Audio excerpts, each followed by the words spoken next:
The Starfield situation at this point is becoming a black hole. We are just continuing to get news and people continue to talk about the game. It's like it's an obsession now. And I really didn't want to keep talking about Starfield, but what's happening now actually kind of made me mad. And I really need to talk about some of these things because some people need to hear what I'm going to say. So to set the stage, let's have some context here. Starfield has now hit mostly negative reviews for recent reviews on Steam. It's still overall mixed. And of course, every outlet under the sun has to cover it because it seems like every other week there's a news cycle about Starfield. But this has coincided with some other news. Steam released a list of its biggest sellers and Starfield is on it.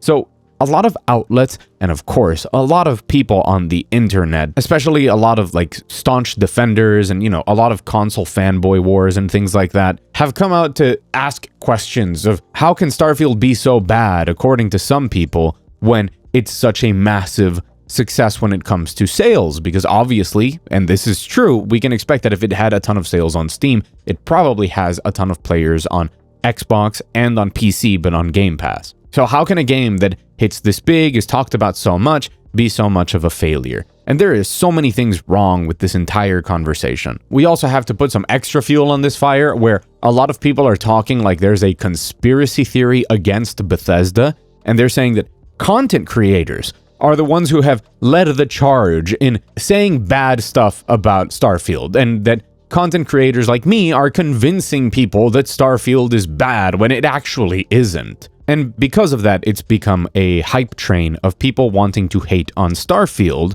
spearheaded by those content creators. So let me start off by saying this much. If you enjoy Starfield, that's fantastic. Enjoy it as much as you can. Have as much fun with it as possible. Fall in love with it, enjoy the game for what it is, have fun, and anybody else's opinion is irrelevant.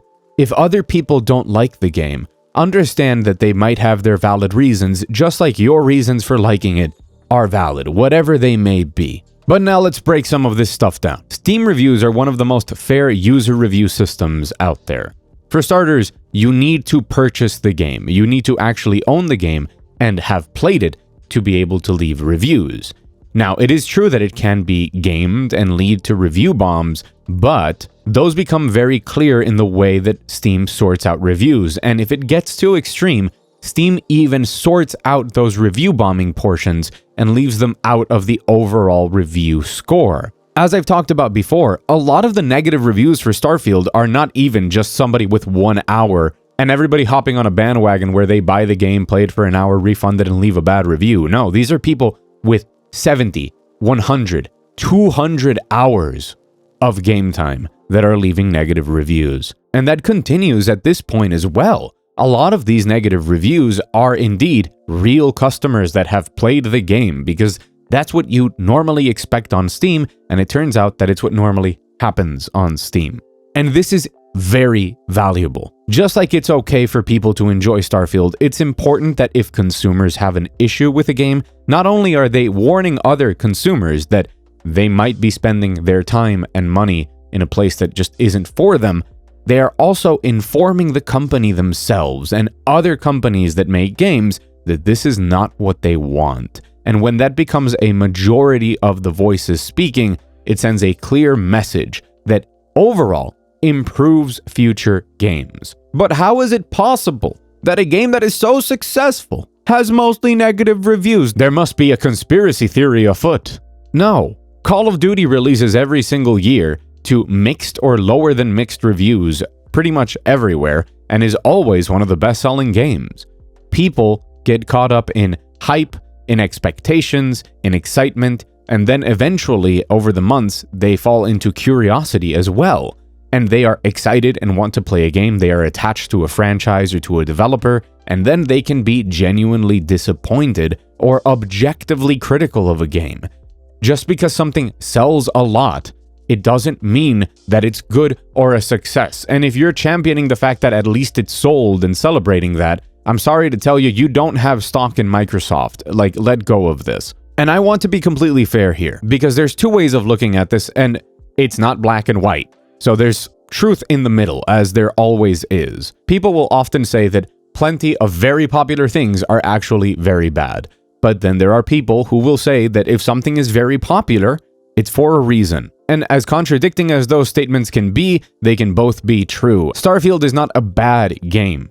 It's just worse than other games that this studio has made 10 years ago. It's a game with many problems that weren't even present in previous games by this studio. That is the issue. It's a no-brainer that when people go and play a game released in 2023 and compare it to a game from 2008, when they compare it to a game from 2011, this game is worse in many ways, that they're going to be disappointed and call out that they don't like it. Does that mean it's terrible? No, it just means that the majority of people don't recommend it. But it can still be mega popular. It can still be very successful financially. It can still sell a lot. Gaming isn't just the bubble you're in, and Starfield, through marketing or whatever other thing, has very clearly managed to break out of the gamer bubble, and it's been very successful both on Steam and probably on console. But that doesn't mean it's good. It's not like if a game sells a lot, all of the problems suddenly disappear. But of course, one of the additional reasons why people are starting to hate Starfield more has been all of the negative stuff surrounding the game that has been brought onto it by Bethesda themselves. It has not been created by other people. It turns out that when you start using AI to respond to negative criticisms with some of the just stupidest replies possible, when your lead designer comes out on Twitter to tell people that they are wrong for criticizing the game because they don't understand how difficult it was to make it and how everybody involved deserves a medal even if most people don't like it and they're disappointed by it. And then when even modders come out to say that the game just can't be modded, the things that they want to do with it cannot be done. It turns out that the practices of the company do also impact the perception towards the game. Now, is that fair to the game or not is a very different conversation. But I can't say like, well, hey, this is harsh. You shouldn't criticize the game for the developers being idiots. But also, they brought it on themselves. They could have handled it differently or just not said anything. And of course, I do want to talk about the content creator accusations. I don't know what to call them.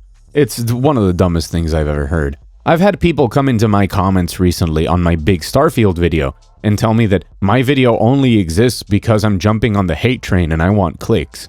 Before Starfield came out, I was one of the people that was cautiously optimistic. I told haters that they should wait for the game to release and see how it is. I told people that were overly optimistic about it, saying that it was going to be the greatest game ever, that there were some signs there that I thought it wasn't what we thought it was going to be. And when the game came out, I sat down and I played 70 hours of Starfield like a madman in order to make my analysis. And to my knowledge, when I posted my video, there was one other video that was similar in style to an analysis, which I didn't watch because I didn't want it to, pollute whatever I was doing. I did my analysis in a complete vacuum. The most I knew was review scores, and I knew they were mixed. I could go in any direction. And it turns out that spending a lot of time playing this game and thinking about it led me to a conclusion that it's a bit of a mess. It's not the worst game ever or anything, but it's a bit of a damn mess. And while I'm sure there are people out there that got on the train just for the clicks, I'm inclined to believe that most of the gigantic analysis videos that there are out there, these 1 hour plus videos, sometimes 8 hour videos analyzing Starfield, are not doing it negatively for clicks. They're doing it because they reached very similar conclusions to the ones that I reached during my analysis before there were others out there, and the same conclusion that thousands of players continue to reach every day and leave negative reviews on Steam for.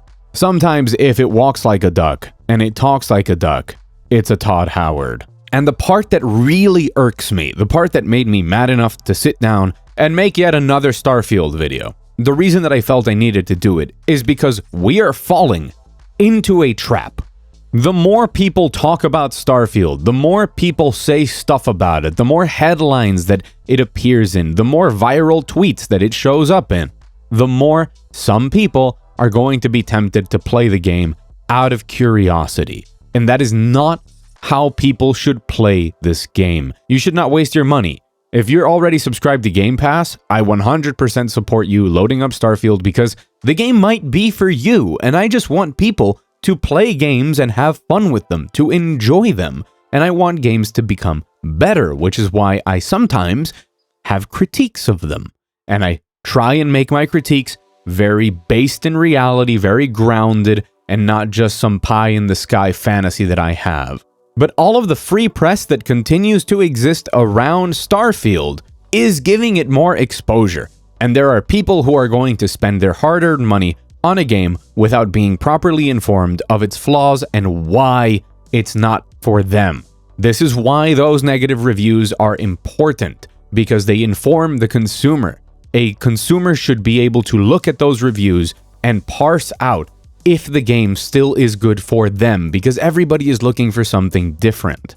And that's why negative videos need to exist, because if there is a lot of negative opinions on a game, I completely disapprove of videos that are just like, this game is bad, har har har, don't buy it. I think those are good for entertainment, but for something focused on the consumer, they should be informed and not buy the game if it turns out it's not for them. And I think this game is not for a lot of people, be that people who are well informed, and especially for people who could get caught up in the marketing and the hype around the game, and now during the Christmas period end up spending money on a game that's just not going to be for them. And I'm going to be completely honest here. Some of the recommendations around Starfield are just borderline insane. Like telling people that the game gets good after 150 hours. Somebody's gonna chase that rabbit hole, man. You're wasting people's lives. Like, stop trying to trick people into liking this game just because you think it should be good for some strange allegiance to a plastic box or to a corporation. At least be honest. Say that the game became better for you as you played, but that obviously a lot of people's mileage may vary. But no, that's not the philosophy here. They're trying to tell you that all of the negative reviews are fabricated and done for clicks, and that in reality the game is amazing, so you should play it for 100 hours. It's psychologically manipulative because you're trying to tell people that there's this secret elite club of real gamers that actually enjoy Starfield, and you could belong if you plop down the money or waste your time on it. And a lot of those people will not find satisfaction, so stop creating this narrative. So as much of a paradox as it might seem, I have to make more videos on this because I feel like I need to counteract some of this massive exposure with things that are very clear in stating, be aware of what a mess Starfield is. Be aware of what a mess it indicates for what Bethesda could do in the future. But also, be aware that maybe this game is for you. And if you're loving it, man, have the best time of your life. I wish I could like every single video game, but I don't. And I have a YouTube channel specifically to talk about the ones that I love, and also sometimes talk about the ones that I don't, which, surprise, surprise, is not as fun. It's not as fun to talk about how a game is not what I want to play instead of a game is everything I love. But here we are. I did a video on Starfield because I thought it was something I was going to love, and it turned out it didn't. So anyways, yeah, I've been Mugthief. Thank you for watching, and if you want to hear me talk about a bunch of other stuff and positive things, but still, at all points, take a pretty critical eye at the goings-on in the industry and in the society that surrounds the gaming industry, remember to subscribe. Hit the like button because negative opinions are not a conspiracy theory. I'll see you very soon.